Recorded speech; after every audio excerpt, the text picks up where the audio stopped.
동생 좀 때리지 마라. 이제 그만 놀고 치워야지. 대답 없는 메아리는 이제 그만. 우리 아이의 행동을 변화시키는 엄마의 말 한마디. 순종하는 아이를 만드는 첫걸음. 한 가지만 기억하세요.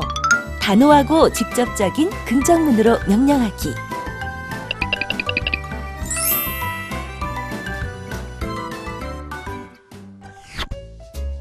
샬롬, 장성욱 교수입니다.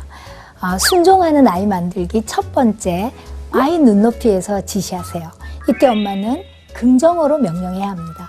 많은 경우에 어머니들이 뭐뭐 하지 말라 이렇게 지시합니다. 그것은 아이의 사고나 정서를 부정적으로 만들어갈 뿐 아니라 아이의 기분 또한 나쁘게 합니다. 그러면 엄마 말을 더 듣고 싶지 않을 수도 있겠죠. 동생을 때리지 마 이렇게 말하는 것이 아니라 무릎 위에 두 손을 올려, 또 뛰지 마가 아니라 얌전하게 걸어 라고 지시해야 합니다. 또한 엄마가 고쳐야겠다고 마음먹은 행동에 대해서는 단호하게 직접적인 명령문으로 이야기하셔야 합니다. 안 뛰면 안 돼?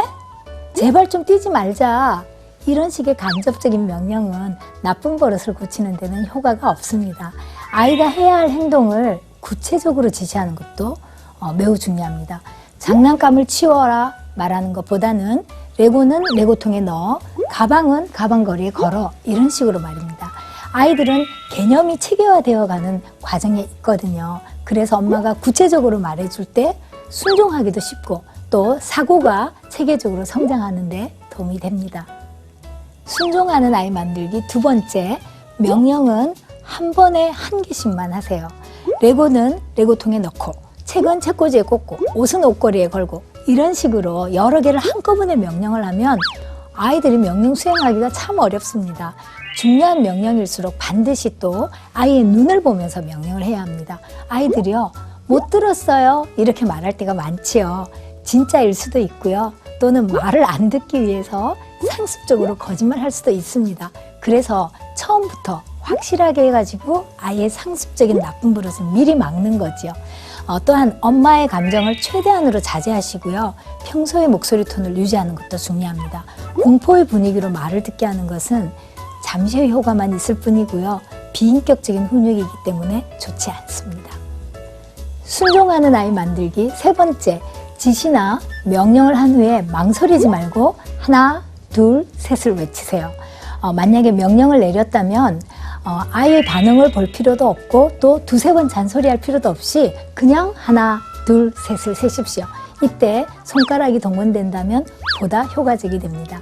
그러면 이 3초는 무슨 의미일까요? 네, 맞습니다. 아이들에게 엄마 말을 들을지 안 들을지 생각할 시간을 주는 것이에요. 그래서 스스로 선택을 하게 하고 그 선택에 따른 보상이나 대가를 치르게 해야 합니다. 3번 안에, 3초 안에 순종하면 칭찬을 많이 해주시고요. 또 셋 이후에 순종하거나 또는 순종을 아예 안 할 때는 일관되게 페널티를 주셔야 합니다. 이때 가장 중요한 것은 일관성입니다.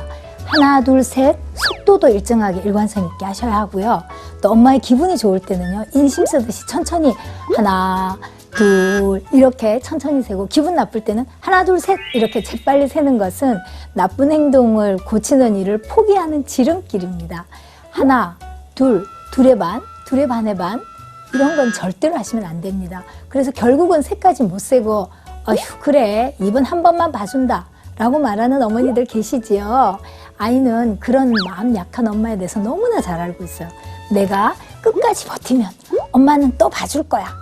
그래서 나쁜 행동은 점점 더 강화되기도 합니다. 이런 엄마들은 자신의 우유부단함에 대한 성찰의 기회가 필요합니다. 훈육의 틀이 없기 때문에 엄마도 양육 스트레스를 무척 많이 받게 되고요. 아이도 결국은 행복하지 못한 삶을 살 확률이 높아지기 때문입니다. 오직 복음, 오직 믿음, CTS.